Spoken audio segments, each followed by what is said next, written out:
Kembali bersama kami di live event. Kang Ujang, kembali kita lanjutkan diskusi kita. Kang Ujang, menurut Anda tantangan terbesar ya untuk Anies Baswedan itu apa? Apakah memang black campaign itu ataukah memang bentuk-bentuk penjagalan yang kemudian sering terjadi dalam kampanyenya atau apa sebetulnya? Ya dua-duanya. Yang paling berat adalah menahan gempuran pelemahan maupun penjagalan itu. Karena kan bukan hanya rayuan, bukan hanya meminta, merayu, ayo keluar dari koalisi, gabung dengan koalisi yang lain, bukan hanya seperti itu. Tapi tekanan-tekanan secara politik maupun hukum atau bahkan ekonomi. Kan begitu. Ini yang harus kuat dari koalisi perubahan. Ya tadi saya contohkan misalkan, mohon maaf ya, Demokrat sekarang sedang misalkan dikerjai juga di PK ya, di Mahkamah Agung, peninjauan kembali oleh Muldoko di Mahkamah Agung.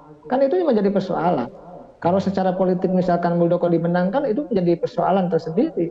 Anies tidak bisa menjadi capres, kan begitu. Itu namanya penjagalan juga. Kemarin misalkan soal Kemeninfo gitu, Demokrat itu juga bagian daripada pelemahan terhadap Nasdem maupun Anies. Ini kan fakta-fakta dan kenyataan yang sebenarnya masyarakat pun tahu dan paham, bukan sebagai rahasia umum.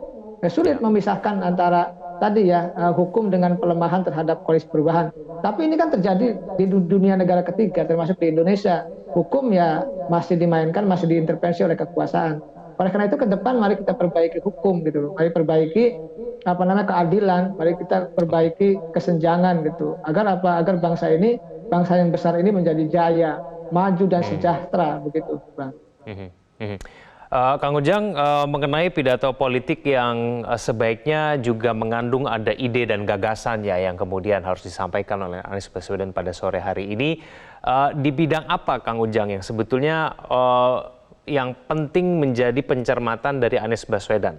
Gagasan apa kemudian di bidang mana yang kemudian bisa memberikan perhatian yang besar dari masyarakat yang mungkin suatu bentuk dari yang belum berjalan sempurna begitu dalam pemerintahan pada saat ini?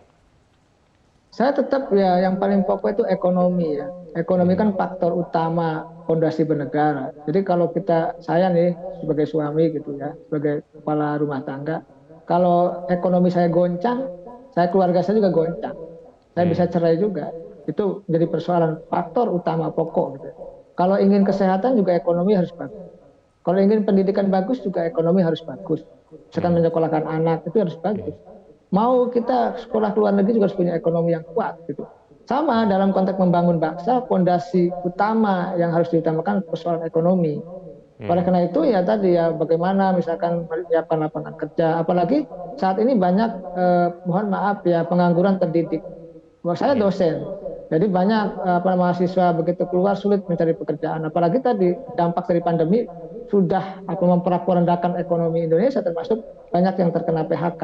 Jadi fondasi utama dalam konteks menjaga membangun Indonesia menstabilkan ekonomi agar bagus ke depan. Kalau ekonominya sudah stabil, masyarakat kenyang, masyarakat bisa makan, baru kita akan bisa menata keadilan, bisa menata persatuan, bisa membangun Indonesia, bisa menata pendidikan, kesehatan dan lain sebagainya. Karena bagi saya ekonomi menjadi fundamental. Bagi siapa yang kekuatan ekonominya kuat di dunia ini ya, negara-negara yang ekonominya kuat, maka menjadi negara maju.